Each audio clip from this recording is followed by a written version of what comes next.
Et si les Macron n'hésitent pas à mettre le prix pour satisfaire leurs convives, mais qui va payer les frais de bouche?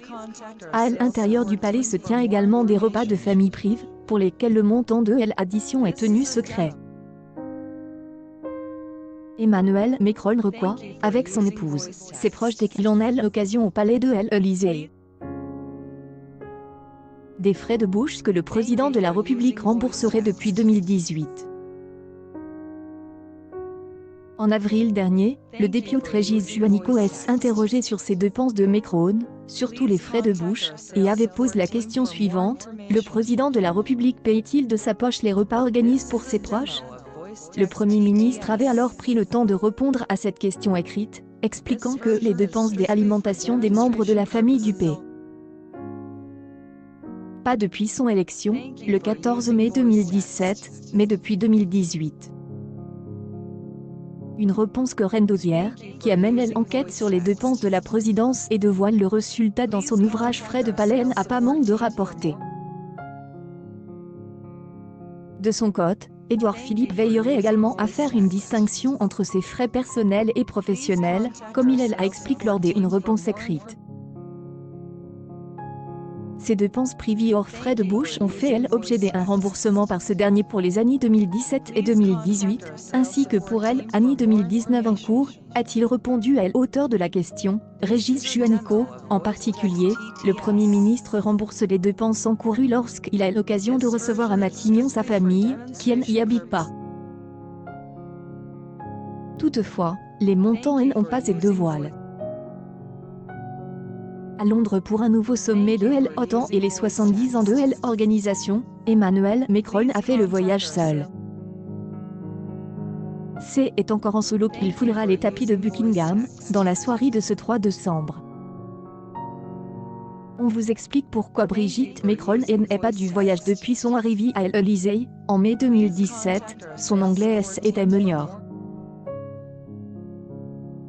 Coachée par son ami Stéphane Bern, dont elle ne loupe pas une émission, elle a su nouer des liens privilégiés avec Charline de Monaco, Marie de Danemark, Mathilde de Belgique, Régnier de Jordanie ou encore la grande-duchesse Maria Theresa de Luxembourg. Elle a révidé une autre amie, Melania Trump, aux côtés de Donald Trump, à Londres dans la soirée du 2 décembre laissée espérer sa venue. Alors qu'Emmanuel Macron doit prendre part à un nouveau sommet de l'OTAN dans la capitale anglaise, mais aussi à la célébration des 70 ans de l'organisation au palais de Buckingham Palace, ce 3 décembre, son épouse Brigitte ne rencontrera ni la reine, ni Kate Middleton représentant William, futur roi d'Angleterre, selon nos informations. Macron, si la présence de la First Lady américaine, soucieuse d'afficher son soutien à son époux menace d'une procédure de destitution, peut prêter à confusion, il ne s'agit ni d'aucun programme à être prévu pour les conjoints des dirigeants des pays membres de l'OTAN, et la réception prévue à Buckingham, ce 3 décembre, est avant tout une affaire diplomatique, alors que la Grande-Bretagne s'apprête à sortir de l'Union européenne. La dernière première dame française à avoir rencontré Elisabeth II est autre que Carla Bruni Sarkozy. Parfaitement bilingue, maîtrisant l'art délicat de la révérence et très élégante dans ses tenues Griffith Dior, elle ex-top avait d'ailleurs fait forte impression auprès de nos voisins britanniques. Saluée pour son propre style vestimentaire par la presse anglaise, Brigitte Macron a encore jusqu'au printemps 2022, fin du quinquennat de son époux, pour essayer à son tour à la révérence devant la reine. Cheers. Lundi 25 novembre, 13 militaires français ont été dans la collision entre un hélicoptère de combat Tigre et un Cougar de transport de commando lors d'une opération contre des djihadistes, au Mali. Les corps ont été rapatriés à l'occasion d'une cérémonie des hommages, lundi 2 décembre 2019 à Paris. Le président Emmanuel Macron a pris part au cortège ayant traversé le pont Alexandre III sous un beau soleil de fin d'automne et devant les yeux d'une foule silencieuse et recueillie composée d'anonymes, militaires ou des anciens combattants tenant des drapeaux tricolores. C'est la France qui réglera les frais de bouche. escortis de motards, ont ensuite rejoint la cour des Invalides pour une cérémonie. Les anciens présidents Nicolas Sarkozy et François Hollande étaient présents, tout comme l'actuel président malien Ibrahim Boubacar Keïta. On a aussi noté la présence du sénateur Jean-Marie Bockel qui a perdu son fils Pierre. Emmanuel Macron est apparu main dans la main avec sa femme la première dame Brigitte Macron, tous de les mines fermies. Le couple présidentiel a pu se recueillir devant une image forte, celle des cercueils drapés des couleurs nationales portés par les camarades des soldats tués, au son des tambours.